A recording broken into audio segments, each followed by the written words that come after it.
All right, so here we are looking at something special. This is Photoshop for the iPad, folks. How rad is that? And so my only caveat here is going to be that this is very much a 1.0 product. It is not as powerful as Photoshop proper running on the Mac or PC, but it's doing pretty great. And presumably it'll take the place of mobile apps like Photoshop Fix and Mix. I hope Adobe does not get rid of Photoshop Sketch because I absolutely love that program. But what we now have, if you've got an Apple Pencil, you now have an environment in which you can paint directly on the screen, which is totally awesome. All right, so currently Home is selected up here in the top left corner of the screen, at which point I'm seeing all of my recently opened documents. But I could switch to Cloud Documents, also in the top left region, in order to see all those PSDC files. And by the way, all of your artwork files here on the iPad are going to go to Cloud Documents. Now, you'll notice that some of the thumbnails have little cloud icons in them. That means I haven't opened those particular documents on the iPad so far. And so anything that has been opened is cached. It's going to open very quickly. Anything that hasn't been opened before is going to go more slowly. The open process is going to take a few seconds.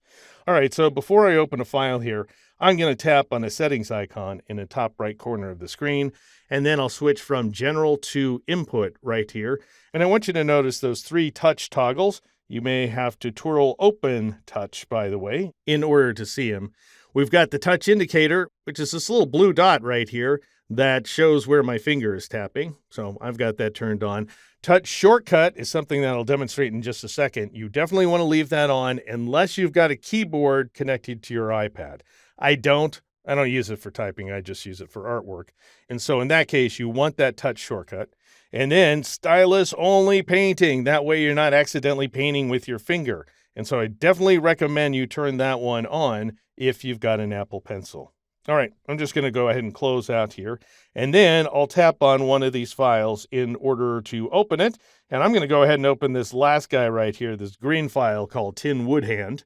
And then notice we've got a vertical toolbox over on the left-hand side. It contains fewer tools than Photoshop does, but it contains some really good ones. If you find yourself accidentally moving things, like notice if I start dragging right now, I'll move my signature around because it's on an independent layer.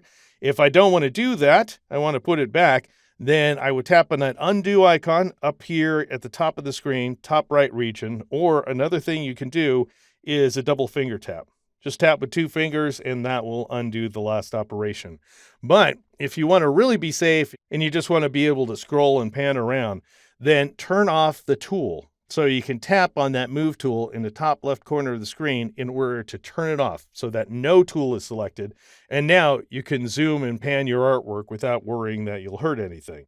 All right, so I'm going to switch back to the move tool right here. Now, I'm not going to do a full demo of Photoshop for the iPad. That would take a little while, but I do want to show you this guy. Notice this circle right here.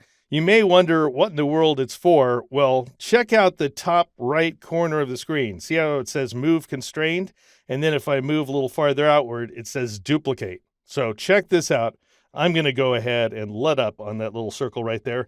And then I will once again notice my signature is selected in the layers list. And by the way, I can see the layers because I've tapped this little layers icon in the top right corner of the screen so that I can see them. You also have these other layer settings that are available to you. So this guy allows you to see your layer masks and so forth. This next guy lets you see your layer properties, blend mode, opacity, and so on. All right, but I'm just going to switch back to the little layer view right there. I want you to notice that my signature layer is selected. And so again, if I drag it around, I'm going to move it. However, I'll go ahead and put it at a different location here. If I press and hold on that shortcut circle right there, then notice it says move constrained in the top right corner of the screen. And now I have constrained movement. So I'm just dragging this guy around vertically in this case. And then if I tap that circle and move outward like so I'm filling up the circle, then that gives me access to my second shortcut option right here, which is to duplicate, as you can see in the top right corner of the screen. And so now if I drag my signature, I will make a copy of it. And so there's just all sorts of other stuff going on. All right, so now let's say that I want to go ahead and close the file and save the changes. Then I just tap on the little home icon in the top left corner of the screen. That takes me back to the home screen. And it auto saves everything that I did. So you want to be watchful of that. We now have auto saving, something we've never had before. You've had to choose the save command or at least respond to an alert message. Now saving just happens here inside Photoshop for the iPad.